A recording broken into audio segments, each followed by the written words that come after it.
It is fall almost, y'all. So here is a bowl koozie, and I'm going to show everyone how I made them. So follow along. We're starting off with 10 by 10 pre-cut fabrics. Not pre-cut, I cut them out. But you're going to need 2 pieces of fabric and 2 pieces of 100% batting. And this is the Wrap and Zap that I purchased from Hobby Lobby. You can purchase it on Amazon or any craft store, 100%. The cotton needs to be 100%. Your thread needs to be 100%. Okay, so here is the process of me showing you how to attach that batting to the fabric. I just do 2 lines diagonally to do the base stitch or the line stitch. You can do a swiggle, and later you all will see where I switch it up with the pattern. And you literally just put it in your sewing machine and sew straight down on both sides. So once you're done sewing, you want to fold your project in half like so, where your edges meet the edge. And you want to focus on the fabric edges, not so much as your batting, because your batting can be trimmed. And I see why some projects say that you can do the 10 by 10 fabric and then 9.5 by 9.5 cotton batting. That way your batting kind of stays within the parameters of the fabric. So that's also a really good idea should you choose to make these. But this is my first time, so I'm just seeing as I go how this works. Now, this is our, I guess it's like a template from the last one that I made, but I'll show you guys with my ruler how I initially did the cuts on here, and it was pretty simple. So, alrighty, so here's the ruler, and I only focus on this top half of the ruler, but basically, hopefully you all can see even how I did this, but I went from edge to edge. So from the bottom of the square, we're gonna go 1 inch up, and then you're gonna go 2 inches over, and then that kind of gives you your pointers.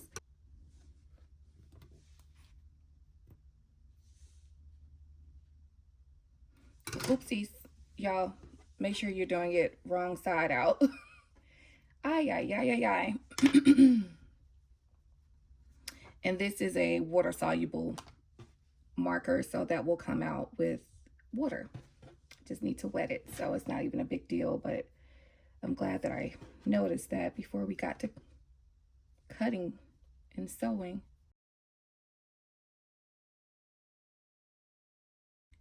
So again,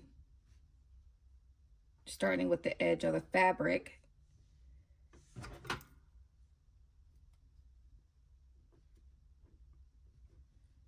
this is measuring 1 inch up, 2 inches over, but you make the mark down here for the 2 inches. So I'll show you guys what I mean by that. And I lined up the bottom of the ruler with the bottom of the fabric fold,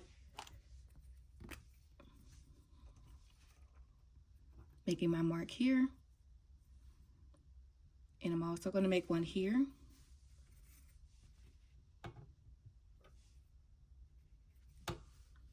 Okay, and then from there, you're going to draw a line. Okay, and that's going to be the piece that we actually sew across. And as you guys can see, if I sit this on top of that, it's identical to that cut. So once I made my first one, I literally just used it for all the others because I knew that it was a quick little hack, I guess you could say, to where I don't have to keep breaking out the ruler every single time. I mean, I still use the ruler just to make sure that my edge is straight, but I know that that measurement is pretty much spot on. Okay. And then from there, we are going to go ahead and sew these.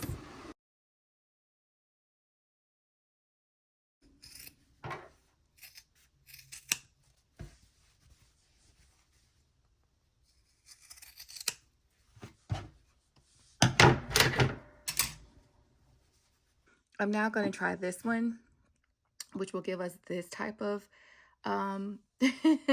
sewing situation. And here I'm just showing you all where it's important to pin the batten to the fabric so that nothing shifts as you are sewing your designs onto your fabric.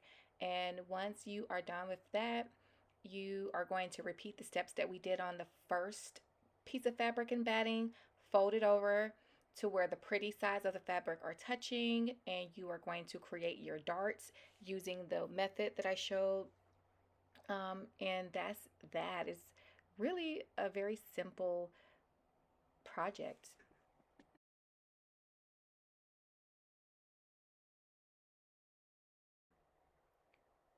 I actually lined up the both of the pieces with the seams of the darts matching and the corners of the fabric, and you're just going to sew all the way around, leaving a small opening to turn your project inside out. And then we're going to do the final like enclosure and top stitch for this. So here it is, and we're going to pull that out.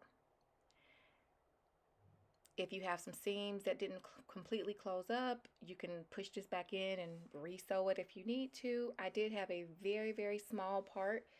I think, yep, no, that's not it. You'll see it here shortly.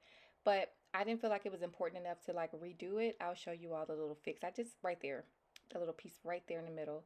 I pretty much just sewed over it, and I think it's going to be just fine. So it's nice and fluffy, y'all. It feels so nice, and I like the extra embroidery stitch that we used. So here I'm just folding the top portions back over, stretching them and making sure I got that corner kind of folded in to where it's not so bulky, and prepping that for the top stitch.